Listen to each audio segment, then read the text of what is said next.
My name is Dr. Stephanie Hinshaw Hatten.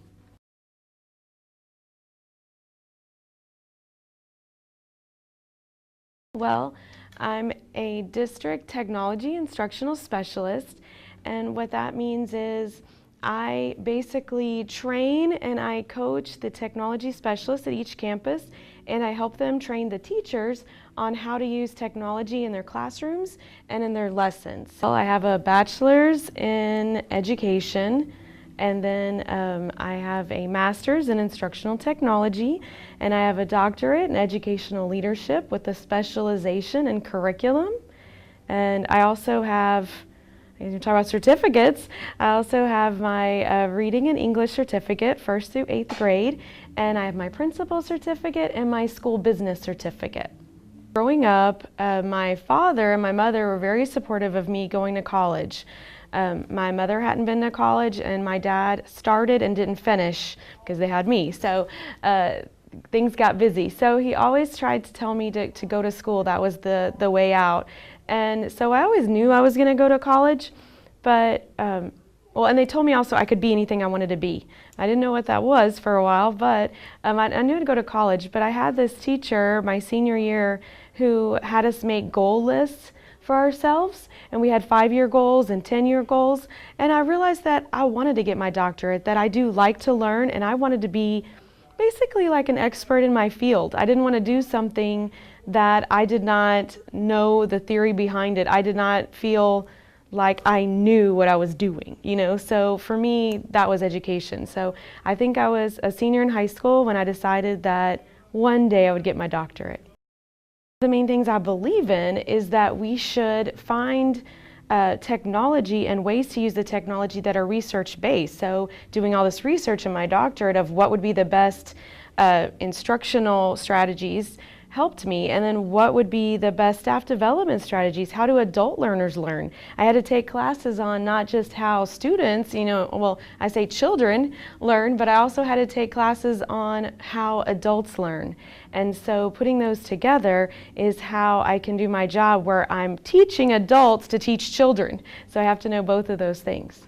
I go into a classroom and I've helped a teacher make her lessons more interesting and more exciting. So when I go in the classroom, the kids start kind of cheering and like, oh, Miss Hatten's here, she's gonna help us. So I've taught them how to use iPads and iPods and all kinds of different games with learning. And I've even, about a year ago, I was even getting my hair cut, and I saw these kids that were there, and they said, she's the iPad lady. She helped us learn how to use the iPads. We had so much fun. And I asked them, well, what were we learning? And they could tell me the whole thing of what we were learning, that we were studying erosion and we were doing stop animation. So I think that the hardest part, this is gonna sound bad, but the hardest part is that I'm still living in the area, in the neighborhood where I grew up. And so I got this doctorate and all this education so I could be a specialist, so I could be an expert in my field. And I am working with teachers and trying to help people that were my 3rd grade teacher or were my 2nd grade teacher. And they'll say things like, oh, I remember when you were late to class, and I don't want to be remembered that way. I want to be professionally remembered of how I am now. That was, over 30 years ago, and I'm not the same person. And looking at being a new teacher when I was 22, there were mistakes that I made, and I look back and I think, oh, I can't believe I did that. But there were people that were there that still look at me as that person that makes those mistakes, you know what I'm saying? And it wasn't anything bad, it was just instructionally, I think that I could have done lessons that were better and that were more interesting to the kids. And I feel like that's what I'm trying to do now, and I see my mistakes, but I still have people that knew me way back then, and they say, oh, I remember when you did this, or oh, I remember that goofball you were in high school or something. And I'm trying to, better myself and get past that. So I think that's been the hardest thing, is redefining yourself in the same place you've always been. The job has been stressful, but I feel that in education, the most stressful places to work are the classroom teachers. I think that, teaching a homeroom class in elementary or those pre-K students and those middle school and high school teachers, that's where it's the most stressful. They have to answer to their parents for their education, answer to the principals. They have to do all this. My job is to help their job be easier. So the stress is really on them, and I go in and I help relieve stress. That's what I'm trying to do. So I can't say that my job has ever been too stressful as far as the technology instructional side of it. I can say that being a classroom teacher was very stressful, so my heart goes out to them, and that's why I do what I do. Well, my favorite article is the one where I wrote about using the iPods in the first grade classroom. When I was first starting out as a technology specialist, we had these iPods that just weren't being used. We had used them for testing. We no longer did the testing, so they're sitting in a closet. So I brought them out and I put apps on there for the first grade teachers, and we taught the kids how to use them. We rotated through in centers, especially like phonics apps, things they could do by themselves. The kids loved them. We had a good time. So I wrote an article about how to set that up. And in that article, I was the most real about, I was the most real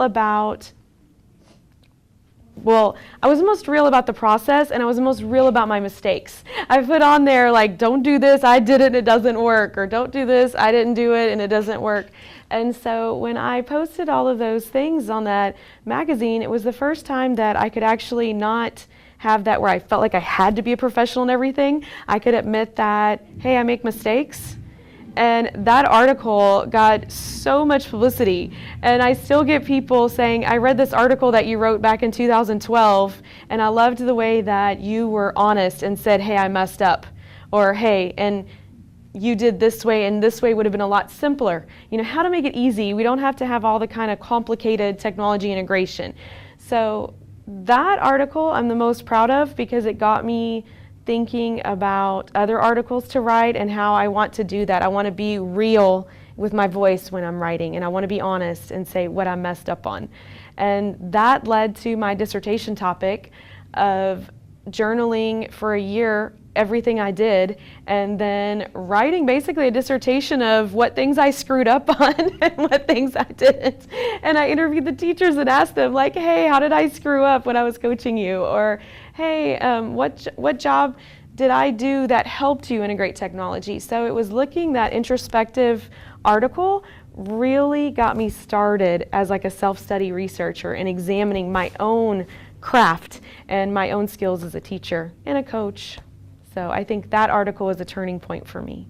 I do miss being a grade school teacher.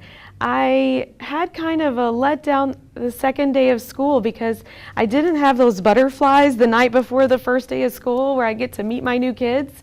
My work comes in August when I'm training teachers. So when school starts, I'm kind of had a break, because they get their kids and they start teaching. But I didn't have that excitement that, what kids am I going to have in my class this year? And I came home and I was kind of sad, and I realized that I did miss that. I missed the connection, the one-on-one connection with kids. I really do love children. I mean, that's why I became a teacher. Well, my goals for my future are that I've been a specialist in the district now at the campus and district level for 10 years, and I'm looking at finding a job in the more curriculum side of it and trying to find a job where I can feel like I can be in charge of something now. I can make a difference, where I'm not just going into someone else's school or someone else's classroom, but I can go and say, hey, this is what I want to do. And I can put all of those things from my experience and my research, all these things I've read about and I've wanted to try. Right now I have to talk other people into trying them. I want to go where I can really start trying those and start seeing what results, good or bad, that they are. So I kind of ready to put myself out there. And that's scary, but I think it's good. I want to grow up, and I want to be an educational leader, and I want to help other technology integration specialists be able to do this at their campuses and their school districts. So I've started tweeting, I've started doing more conferences, I've started really building up for myself and for other people, helping them learn the best ways to integrate technology. So I think that's my future. I don't know where it'll be or how I'll do it years later, but I'm looking for something where I can be in charge and make the changes that I want to make. Any woman who can have it all, that's a success. So if I had done all of this and I had worked so hard to get my doctorate, but I didn't have a family, I think it would be great, but I don't think it would be as momentous for me.